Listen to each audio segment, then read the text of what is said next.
Hi, it's Tim Hagen from Progress Coaching, and welcome to another episode of Coaching Conversations. And I wanted to make you aware of something very cool that we're doing on a subscription basis, and we'll put a link in each one of our episodes.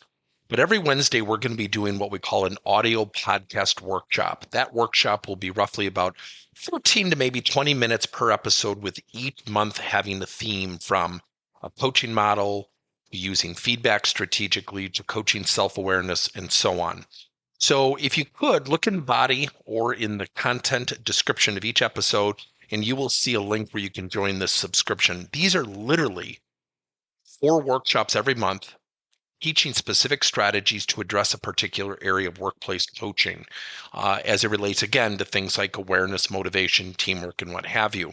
Here's the cool thing. It's only $10 per month, and each month you will get a handout that we will follow along with. So we also give you a tool for you to take notes as we go through each episode. We hope you'll check it out. The coaching teeter totter. What is the coaching teeter totter? Now, when you think as a kid, a teeter totter was fun, right? Because you went up, you went down, you did it with a friend.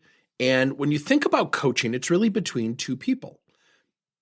Now, the teeter totter represents a lot of things, and I often think about it in the concept of work-life balance. You know, anytime somebody says to me, well, I'm really trying to achieve work-life balance, I said, well, what does that exactly look like? Do you know, I've never had anyone answer that question. Here's what's funny about it. There's never a perfect balance, right? Because change happens, situations occur, people in our lives come and go. And so when you think about the coaching teeter-totter, there are 2 things really at play. I'm the boss. I'm coaching somebody. I have expectations. There are job expectations. So when you think about the teeter-totter, you know, the job has requirements. Now, here's the thing that creates the other part of the teeter-totter, the other side. The employee who's doing that job, the person I'm managing or coaching, they have their own aspirations.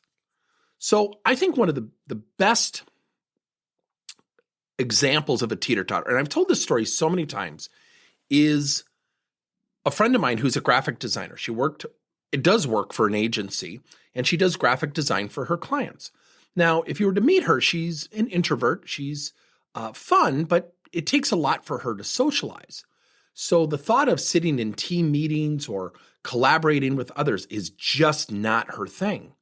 So the company got wind thought that this person, my friend, was thinking about leaving the company, and they really valued her. So this is all really good stuff. This is where the teeter-totter got out of whack. So they came to her and said, we'd like to make you the manager. You know, they're going to give her a promotion. Now, my friend, who is the highest billable graphic designer on the team, was shocked by this. She came to me and she said, I got to find a new job. And I said, why do you have to find a new job? And she tells me, and I said, wait a minute. This is not a bad thing. This is a good thing. They value you. She said, I do not want to manage people. Here's the funny thing. Her motivator was already being experienced. She was intrinsically motivated. And so her motivation was creativity, thinking on her own, reflecting, coming up with new designs. She was unbelievably, and still is, very passionate about that. People management was not even on her top 10 list. So the company, while making a really nice gesture with great intentions, clearly demonstrated they did not understand my friend's motive. So the teeter-totter was out of whack. So what the company did is they pushed down, and all of a sudden this other side of the teeter-totter where my friend sat went all the way to the bottom. She was demoralized. Now, through some good conversation, I helped re-energize her for the fact that this was not a bad thing. Their intentions were very, very good. So the coaching teeter-totter is, what do I need to expect as a leader? And how do I also create a joint effort, a joint value, an equal effort, if you will, for what the employee wants? So again, when you think about managing people, we have to manage people. We have to drive people. We have to get them to perform in their specific jobs. Yet those people often will do what? Have different motives. I often think about, motivation as what does somebody want to do? What can they describe their next step? Very few people can until they're prompted. Now, in the last week since doing this podcast episode, I have led some sessions on career-based coaching, on whiteboard coaching, goal-based coaching, which are two methods that we help people uncover their motivators. And we did it with large groups of employees at 3 different companies. And we got really nice reviews from employees saying, wow, I'm doing a lot more than I thought. And what it did is it actualized that, they're doing a lot. And they felt more motivated. Never even met the people. I did it virtually. So the teeter totter is, what do I expect and what do they want?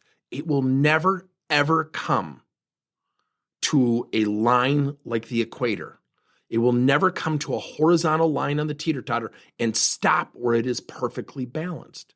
Because often what happens when people take a job, years later, they get bored. They're doing the same thing over and over, and they may want something different. They may not know how to ask. They may not even know what that next step is. See, we have a responsibility as coaches to do what? To help them uncover their next step, to help them uncover their motivator. And then when you tie it into their present job, that's where the magic occurs. Let me demonstrate. So let's say I'm coaching Bob, and I'll make it easy, wants to become a future leader. He's getting bored. He's been doing the same job for years. And he, tends to walk into the office almost begrudgingly, slower paced. And I sit down with Bob and I say, Bob, I want you to think about something. You expressed to me that you want to go into management. You're looking for a change. And I think about you right now and what you need to do to show somebody on the executive team, for example, that this guy's ready for a change. A, what do you think you're showing now? And B, what do you think you need to show? I actually just had this same conversation. His name wasn't Bob. And the person goes, yeah, I know I don't look very energetic lately. They immediately knew. See, here's the funny thing about people. They know. And he goes, yeah, I know. I've been kind of lackluster. And I said, well, think about what you want and think about what you're currently doing right now and how that might serve you well when I go to the executive team and I want to fight for you. So what do you think that needs to show or reveal to them? He immediately says, higher energy, walking with purpose, being energetic, being helpful to my teammates. And I said, you know what's really funny? That is your history. Yet don't let history get undermined by your recent history. And he said, oh, wow. I said, I get it. You got a little bit of pep out of your step. I get it. People don't remember history as well as what they remember what you've done for them lately. So thinking about that, what are the 3 things you need to do to really elevate your game? Within the next 2-3 weeks, people are like, wow, what's happened to Bob? Bob's in a great mood. Bob's mood never changed. Bob just got a little lackluster with his job. His teeter-totter was out of whack. His boss was really getting frustrated with him. His boss never had the conversation about his motivator. So remember, the teeter-totter never comes to a perfect balance. So leaders, it's what we expect from the job, yet we also have a responsibility of helping them uncover their motivator to get where they want to go. That's the coaching teeter-totter. Thank you for listening to another episode of Coaching Conversations by Tim Hagen and Progress Coaching. Now, our company is always coming out with new and innovative solutions to help leaders coach their employees. And recently, we just created a new service called Coach to You, where leaders can pick and choose topics and assign 7 to 21-day programs for employees to learn and, more importantly, apply actions and then reflect and share what they're going to do going forward as a result of the learning. It's called Coach to You. We're literally bringing coaching to your employees. If you're intrigued, we'll have a link in each one of our episodes where you can get more information. And again, thank you so much for listening to another episode.